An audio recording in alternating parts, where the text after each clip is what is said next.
Coming home in the evening, each day much on my mind. Fast. Hi there, peace unto you. My name is Rashida Ali and welcome to Rashida TV, a place to be to gain practical tools on how to create tranquility in your heart. Now welcome to another Q&A episode of Rashida TV, and today's question comes from Mrs. Anonymous. Mrs. Anonymous writes, "Hi Rashida, my question is, how do you deal with a controlling husband? My husband always thinks that nothing I do is right. He never thinks he's in the wrong. I'm really angry and I'm always thinking of a divorce.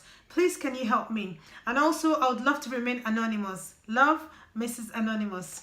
Thank you so much, Mrs. Anonymous, for your question. Now, sometimes when we have husbands that are controlling, it might be because maybe they really love you and they want to protect you, but they don't really know how to do it. So they're always trying to tell you what to do.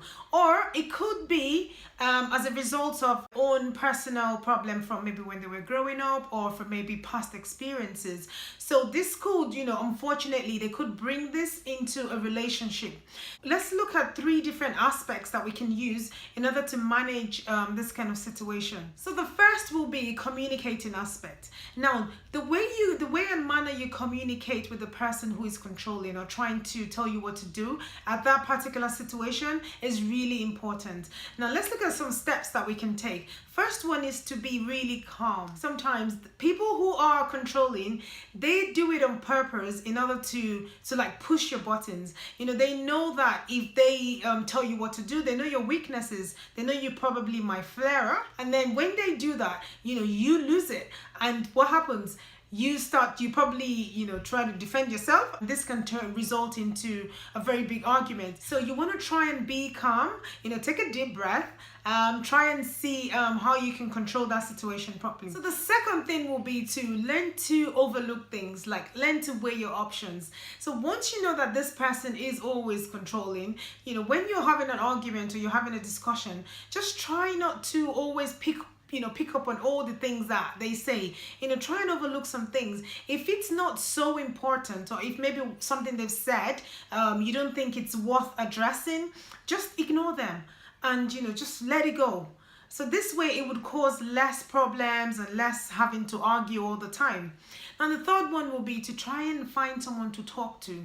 Now this is, obviously if you're trying to avoid things and trying not to talk all the time, it would be nice to have someone that you trust, maybe a friend or family, or someone that you can talk to when you're feeling overwhelmed or when you're feeling really angry, just to let loose of all those anger, because what you want to try and avoid is you don't want to keep it to yourself. So the next point will be to empathize with them. So when you empathize with people, you try to put yourself in their shoes. You try and think like, maybe, the way this person is behaving, it could be because of the way they were brought up or their past experiences.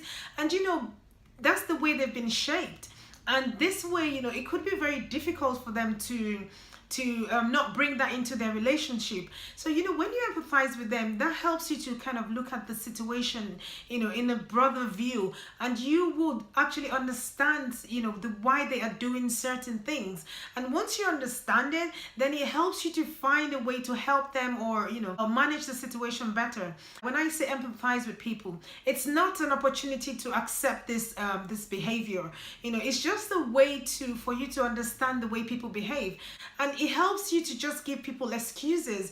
So the next one, which I think is the most important thing, is to try and focus on the positive rather than on the negative. So I'm sure that your husband is not always criticizing you or controlling you all the time, like every single time. So what you want to do is you want to have a shift. You want to try and focus on the times when they're trusting you or there is being positive and not controlling you. So try and focus on that. When you see that behavior, you want to point on that. You want to hold that and try and work on that.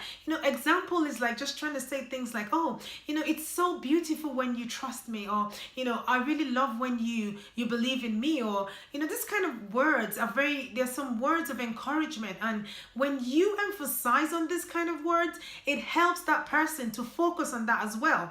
But when you emphasize on the negative things like, oh, you're always controlling, or you're always doing this, or you never trust me, you're kind of ringing it into their head, and you're kind of encouraging them to keep acting on that behavior. So the next aspect will be to look after yourself. So this is really important. Like, when you have someone who is controlling, this can affect us, like you personally. It can start to affect your self-esteem. It can start to affect who you are. Like, you can start to think like, maybe I'm not good enough, or maybe, I'm just useless. And if you make this happen, then you start to want to change who you are, and you're not going to be true to yourself. So what you want to do is, first of all, you want to try and make sure that, check yourself, try and see, okay, what this person is telling me, is this something that I have to work on? If it is, then, work on yourself. Try and, always try to be a better person. So having said this, sometimes it might not be your fault. It might be the other person's fault. So once you see this, try and keep boundaries. Like, explain to them what they're doing, like how they keep criticizing you and controlling you, how it's affecting this relationship. Let them understand, and let them know the consequences of what they're doing.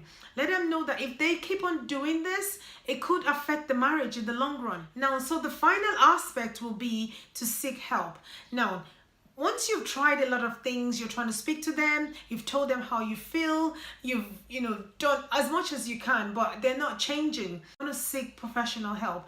You could do this together if they are willing, but if they are not, then you want to try and seek help. Now, the reason why I'm saying this is that you want to make sure that this behavior is not affecting you mentally.